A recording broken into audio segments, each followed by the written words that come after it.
இவ்வளோ நாள் போராட்டம் பண்ணி இந்த ஜனாதிபதி வந்த பிறகு இந்த சம்பள உயர்வு எங்களுக்கு கிடைச்சிருக்கு. அதுலேயும் எதிர்பார்க்காம கிடைச்சிருக்கு. அதுலேயும் 200 மேற்கொண்டு தாரேன்னு இருக்காரு. அதையும் மற்றவங்க மற்ற கட்சி எதிர்ப்பு கட்சிக்காரவங்க ஏன் கொடுக்க வேணாங்கிறாங்க. இவ்வளோ நாங்கள் என்ன அவங்களுக்கு செஞ்சோம்? மற்றவங்களுக்குலாம் கொடுக்குறாங்க தானே. எங்களுக்கு நாங்கள் படுற கஷ்டம் அட்டையில் எல்லாத்துலையும் பார்த்தா சிறுத்தையும் வருது மலையகத்துக்கு. சிறுத்தை நிறைய பேர் உயிரும் இழந்திருக்காங்க. எங்களுக்கு என்ன பொறுப்பு? அரசாங்கம் உதவி செஞ்சிருக்கு. இதை மற்ற எதிர்கட்சிக்காரவங்க ஏன் கொடுக்க வேணான்னு சொல்றீங்க?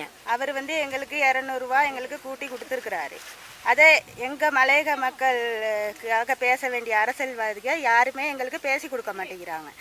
ஏன் இதே வயலில் வேலை செய்கிறவங்க, விவசாயம் செய்கிறவங்க, இதே வியாபாரம் செய்கிறவங்க அவங்களுக்கெல்லாம் சம்பளத்தை கூட்டி கொடுக்குறாங்க. ஏன் எங்களுக்கு கூட்டி கொடுக்க இயலாதா? நாங்கள் கஷ்டப்பட்டு தானே நாங்கள் வேலை செய்கிறோம். வேர்வை சிந்தி நாங்கள் அட்டை கடிச்சு நாங்கள் இப்போ சிறுத்தைக்கிட்ட கூட மாட்டி தான் நாங்கள் வேலை செஞ்சுக்கிட்டு இருக்கோம். ஏன் எங்களுக்கு கூட்டி கொடுக்க இயலாதா? எங்களுக்கு ஓட்டுக்கு மட்டும் வாரீங்களே, ஏன் எங்களுக்கு இந்த சம்பளத்தை கூட்டி கொடுக்க வேணான்னு சொல்கிறீங்க? அரசியல்வாதிகள் கொடுக்குறாங்க தானே, எங்கள் ஜனாதிபதி கொடுக்குறாரு. நீங்கள் கொடுக்க வேணான்னு சொல்கிறீங்க தானே. நாங்கள் போயிட்டு நாங்கள் டொலர் வாங்கி இந்த கொரோனா காலத்தில் டொலர் வாங்கி கொடுத்தோம். ஏன் உங்களுக்கு கொடுக்க இயலாது? எங்களுக்கு ஏன் இந்த சம்பளத்தை உயர்த்தி கொடுக்க இயல? நீங்கள் ஏன் தடை பண்ணுறீங்க? எங்களுக்கு இந்த சம்பளத்தை ஜனாதிபதி கொடுப்பாரு. நீங்கள் எங்கள் அரசியல்வாதி எங்கள் மலையகத்துக்கு பேச வேண்டிய அமைச்சர்கள் பேசாதீங்க. எங்களுக்கு ஜனாதிபதி வந்தால் போதும். நீங்கள் சந்தோஷமா நீங்கள் உங்கள் வேலையை பாருங்கள். நீங்கள் சுத்து நாக்காளியில் உட்காந்து சம்பளத்தை வாங்குறீங்க.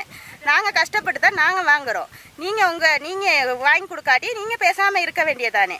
அவர் கொடுக்குற வரை ஏன் நீங்கள் பேசுகிறீங்க? ஆனால் சம்பளத்துக்காக மட்டும் போராடிக்கிட்டு இருக்கோம். நாங்கள் செய்கிற தொழிலில் எல்லோரும் நல்லா மேன்மையாக வாழ்கிறாங்க. எங்களுக்கு சம்பளம் கொடுக்கறதுக்கு மட்டும் எல்லாத்துக்கும் சரியான கஷ்டம். அப்படி இருந்தும் கூட இந்த முறை 1550 ரூபா கம்பெனியாலும் பட்ஜெட் மூலியமாக 200 1750 ரூபா சம்பளம் அதிகரிக்கப்பட்டிருக்கிறது. ஆகவே அந்த 200 ரூபாய்க்கு யார் தடை செய்கிறார்? யார் அதை வேண்டாம் என்று சொல்கிறார்கள்?